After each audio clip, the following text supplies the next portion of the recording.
एक दौर की बात है। किसी सब्ज़ो शादाब वादी में एक छोटा सा गांव था, न बहुत बड़ा न बहुत छोटा, मगर इतना खूबसूरत कि हर सुबह सूरज की करने जैसे उस गांव को चूमने आती थीं।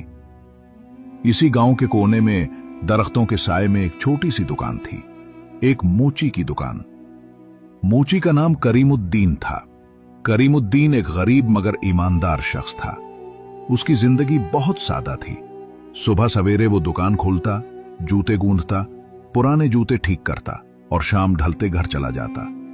उसके चेहरे पर हमेशा मुस्कुराहट रहती थी, गोया गुर्बत ने उसके दिल से शुक्र अदा करने की आदत नहीं छीनी थी। इसी गांव के पीछे एक घिना जंगल था और इस जंगल में एक चालाक गीदड़ लोमड़ी रहता था जिसका नाम था चल्लो। चल्लो बहुत मक्कार, अय्यार और बातों का जादूगर था। वो खुद मेहनत नहीं करता था बल्कि दूसरों को बेवकूफ बनाकर उनसे फायदा उठाता था। कभी किसान के खेत से चोरी करता, कभी लकड़हारे के थैले से कुछ चुरा लेता, कभी चरवाहे को चकमा देकर बकरी हथिया लेता।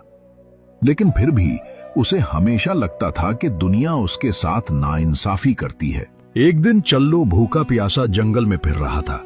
अचानक उसकी नजर गांव की तरफ पड़ी। उसने देखा कि एक दुकान से जूतों की खुशबू आ रही है, वही पॉलिश और चमड़े की खुशबू। वो दबे पांव आगे बढ़ा। मूची दुकान के बाहर बैठा जूता सी रहा था। गेदुर ने सलाम करते हुए कहा, अस्सलाम वालेकुम मूची भाई, क्या हाल है? मूची ने चूक कर देखा। वालेकुम अस्सलाम। वाह भाई गीदर साहब, आज जंगल से शहर की सैर पर निकले हो क्या? चल्लू ने मुस्कुरा कर कहा, अरे नहीं मूची भाई, सैर कहा, बस भूख ने परेशान कर रखा है। सोचा कुछ खैरात मिल जाए तो पेट भर लूं। मूची का दिल नर्म था। उसने फौरन एक टुकड़ा रोटी और थोड़ा सा सालन निकाल कर दिया। गीदड़ ने मजे से खाया और खुश हो गया। जाते जाते उसने कहा, आपका एहसान कभी नहीं भूलूंगा मूची भाई। कभी मेरी जरूरत पड़े तो चल्लू गीदड़ हाजिर है। मूची मुस्कुरा दिया, ठीक है भाई, अल्लाह तुम्हें हिदायत दे। कुछ दिन गुजर गए। चल्लो रोज आता, कभी सलाम दुआ के बहाने, कभी थोड़ी सी खैरात के लिए। मोची हर बार उसकी मदद कर देता। फिर एक दिन चल्लो ने देखा कि मोची के पास कुछ सोने के सिक्के हैं जो उसने गांव के रईस के जूते बनाने पर कमाए थे। चल्लो के दिल में लालच जाग उठा। वो सोचने लगा, ये गरीब मोची इतने सोने के सिक्के रखता है, अगर ये सब मेरे पास हों तो मैं पूरे जंगल का बादशाह बन जाऊं। चल्लू ने मंसूबा बनाया।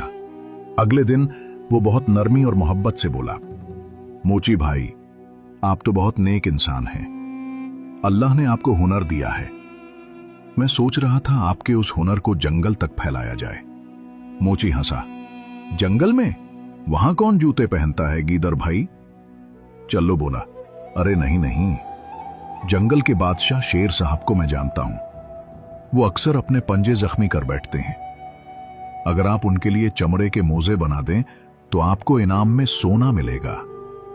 मोची पहले तो हिचकिचाया, मगर फिर सोचा, अगर ऐसा हुआ तो वाकई मेरी हालत सुधर जाएगी।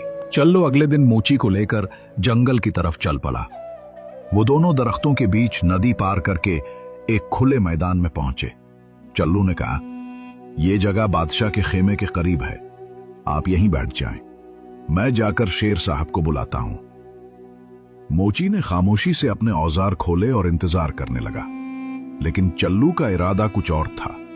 वो चुपके से गया और झाड़ियों के पीछे से मोची का सोना चुरा लिया, फिर आहिस्ता से जंगल के अंदर गायब हो गया।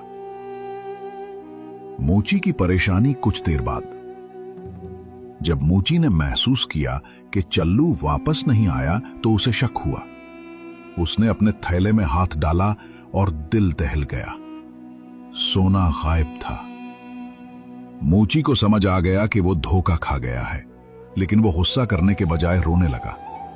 या अल्लाह, मैंने तो उस पर एहसान किया था, ये उसका बदला है। मोची गमगीन होकर वापस गांव आया, मगर दिल में नफरत नहीं थी, बल्कि वो बार बार यही कहता, शायद ये मेरी आजमाइश है।